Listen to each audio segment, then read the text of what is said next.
Well, JoAnn Falletta, it's always awesome to have you here in Texas. Welcome back. Thank you, John. It's great to come back. And one of the best reasons is always connecting with you in Texas. So thank you. It's great to be here.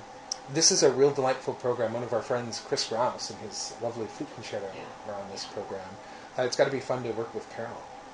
It is. You know, Carol and I have a long relationship, and we knew each other in New York, of course, but she also is from Buffalo, so she's come back to the Buffalo Philharmonic many times. She grew up in Buffalo. Her father was actually the associate conductor of the Buffalo Philharmonic for many years, so the Winsense family is very famous in Buffalo. And Carol asked me to do the Rouse, which is the first time I've done it, and I'm overwhelmed by it. I am so glad she suggested it. It was, of course, written for her and commissioned by her, I think, and very special piece, and you can tell it's written for Carol, I think, because there's so much opportunity for cantabile playing, for singing, for beautiful sound, and of course that's one of Carol's great strengths and her wonderful playing.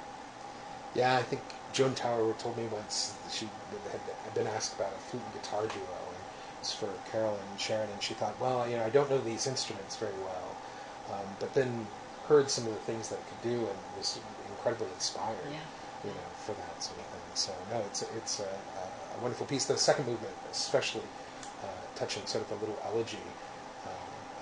It is. Well, the piece is like an arch, and in the middle of it, I think Chris was writing the piece when he heard about a great tragedy that happened in the UK.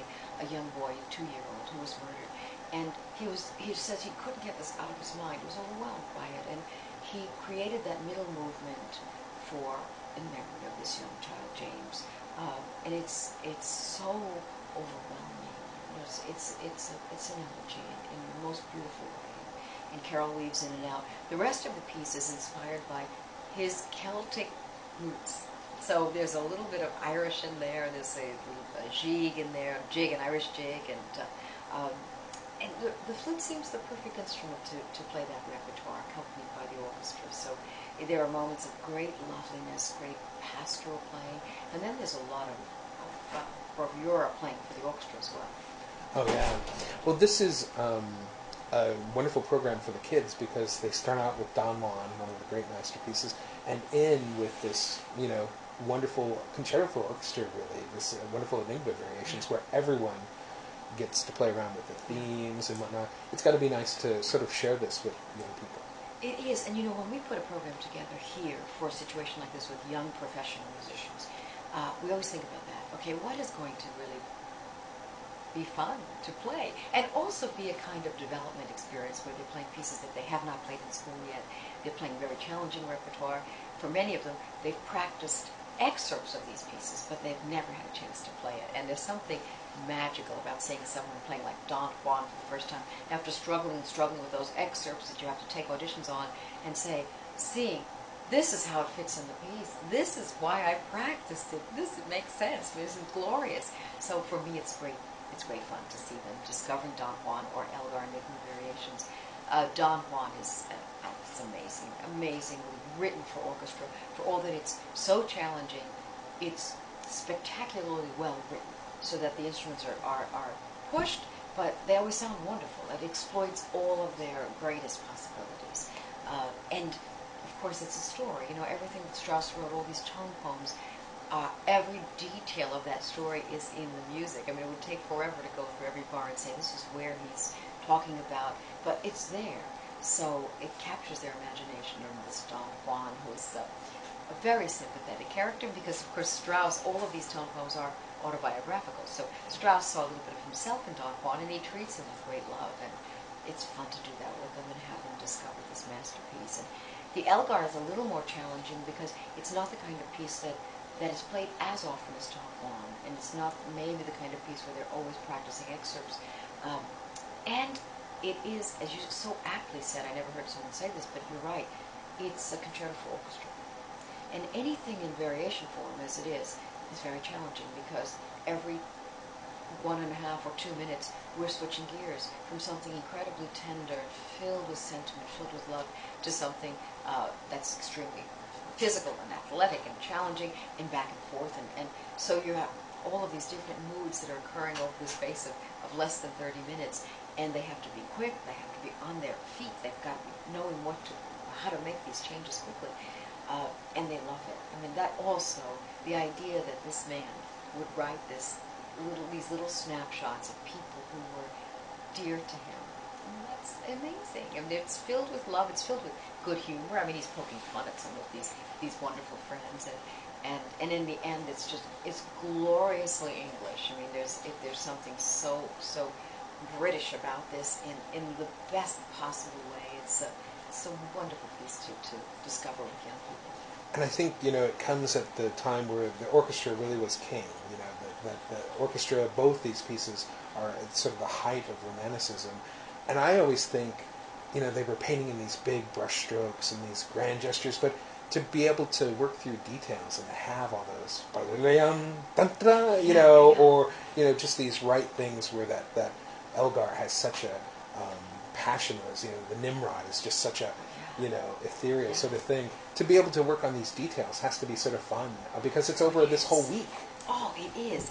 You're right. They're painting in big strokes. I mean, there's nothing shy about either of these pieces. I mean, these are big orchestra pieces, but they're extraordinarily detailed. I mean, to such minute details, and it's charming and it's fun to sort of take a little piece of chamber music out of this great piece and work on just the connection between double bass and timpani, how they respond and balance each other, or second violins and violas, and work on that. And it gives the young people an idea that every little thing that we're playing in this piece in an orchestra is important. There's nothing unimportant. Every detail of the inner voices makes the piece shine.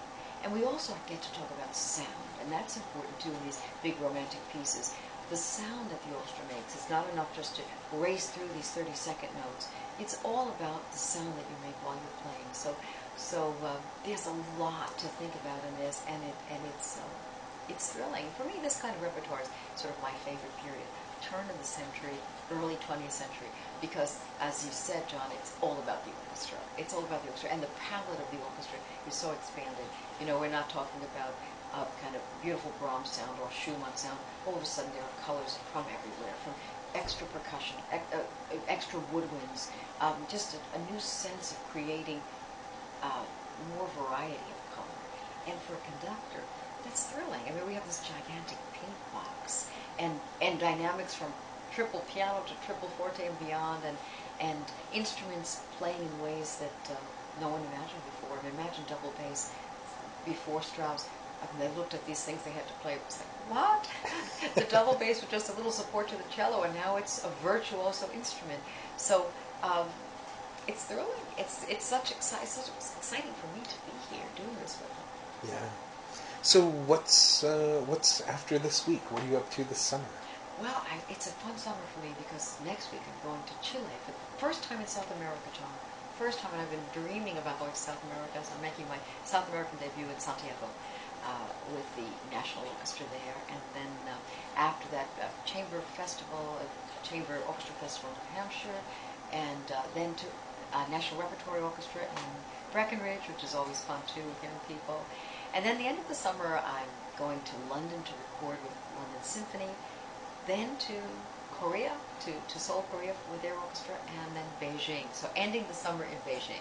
So it's a very varied summer for me, and it's a little bit like a summer vacation in a way that you're working very hard. You're doing a lot of music, and intense situation, but even though the music making is on a high level, and there's a feeling of summer about it. You know what I mean? About being in a place where it's beautiful, and you're wearing shorts and a t-shirt, and you're just feeling like, yes, I mean, this is the way music should be. Relaxed, high quality, working hard, but also enjoying being in the summer in beautiful places.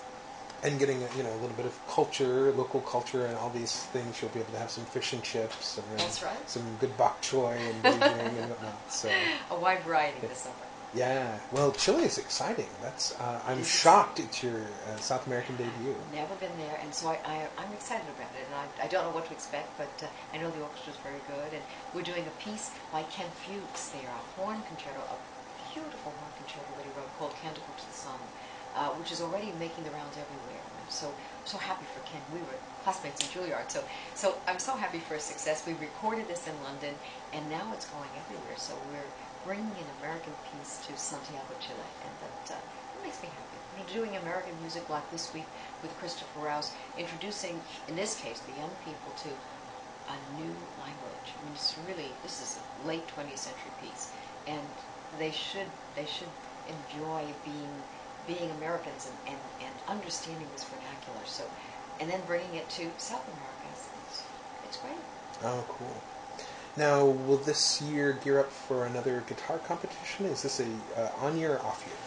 This June, just past June was an off year, so we're gearing up for June of 2012 for another installment. And we've had fantastic winners from all over the world, not from the U.S. yet. So we're hoping at some point, but our last winner was from Russia.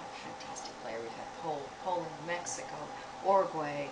It seems to me the guitar is becoming even more popular than it was all across the world, especially in Asia and in Eastern Europe. It's become incredibly popular, so we're gearing up for that, and it's going to be a good season. I'm going to Ulster for the first time as the principal conductor, so that's something new for me this next season, and I'm mentally getting ready for that, and of course continuing with Virginia and with Buffalo, so yeah, it'll be a good year.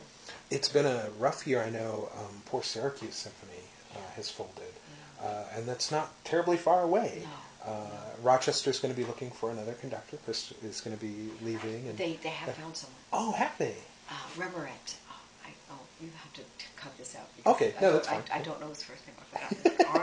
Arvild Remmeret, but they did find someone. But you're right. It's been a challenging year for orchestras everywhere, and of course, closest to us, Syracuse Symphony was a great tragedy.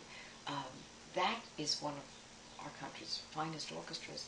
And not only that, it was, I think, one of the hardest working orchestras in the entire world, because the Syracuse musicians played all over New York State, going way up, where it's really snowy, in buses, going to faraway towns in New York State, playing youth concerts, pops concerts, classics concerts, working very hard at a very high level, and to have them close down was shocking to us and a great tragedy. But we hear that they're trying to come back, and that's good news.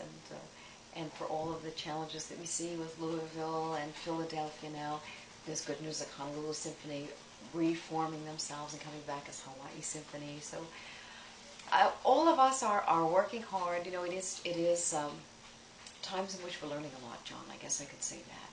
We're learning a lot about our orchestras, about what's important, about maintaining artistic quality at the highest level in difficult times, about thinking about reaching people in different ways. Yeah. I know there's a great milestone in Buffalo this year for 75th anniversary, right? Well, there was a big milestone, and that also is telling in these troubled times, because Buffalo as a city has had difficulties for decades, and yet the city has kept its orchestra going for 75 years, 75 wonderful years, and that's inspiring to me that we could be in a very troubled economic environment in Buffalo, but have our city gather around us saying the Buffalo Philharmonic is important to us, and maybe that's what the recession in the long run will teach us, that we can understand what's truly important in our world, in our environments, in our communities, and orchestras play such an important role in life and in education and in well-being, and we need to treasure them. Yeah. You guys have done some new works. I heard a new Darren Hagen piece that you guys have done. We did. Well, this was a wonderful gift for our 75th anniversary. Darren Hagen wrote a violin concerto for Michael Ludwig, our concertmaster, and the Buffalo Philharmonic, and he wrote it as a present to say happy anniversary, called Songbook. And it's based upon Irish folk melodies and American folk melodies, including Amazing Grace. It ends with Amazing Grace. And Darren, also we were classmates in Juilliard, so I've had a very close relationship with Darren Hagen, and I'm a big fan of his music. And a little while ago we did his opera in Buffalo, we did Shining Brow. But this was a brand new piece, Songbook, beautiful lyricism, wonderful writing for the violin, for the orchestra. It's, I think it will become a classic. Yeah. What are you looking forward to this next season? Anything special in Buffalo or Virginia you know, we have so many wonderful things coming up, but I guess what looms very large for me is the fact that I'm doing Mahler 8 for the very first time in Virginia at the Virginia Arts Festival. So that's going to be sort of a milestone in my life. I've done all the other Mahler symphonies, but not the 8th, so it's going to be a very special event. Oh yeah, do you have 1,000 yet? Or? We're not quite up to 1,000, but we're in the several hundreds at this point. What a I mean, you hear recordings, but to have that sound live, it's amazing. And the logistics of it are much more challenging than you would think, because all of a sudden we're having to find places where we can rehearse with 700 people, or chorus of 550 people. Where do we put them? How do we get them all there? Where can we find a hall big enough? But those are the fun things that we're working on now. But I think it's going to be a good season in both Buffalo and Virginia. Both orchestras are playing very, very well, and I think are very valued by their community, which makes me happy, because that's what it's all about. I mean, we're making music, of course, CDs and radio, and that's wonderful. But basically, we're making it for our communities, our extended communities, and we belong to them. And the communities have been taking care of us, so I'm very grateful for that.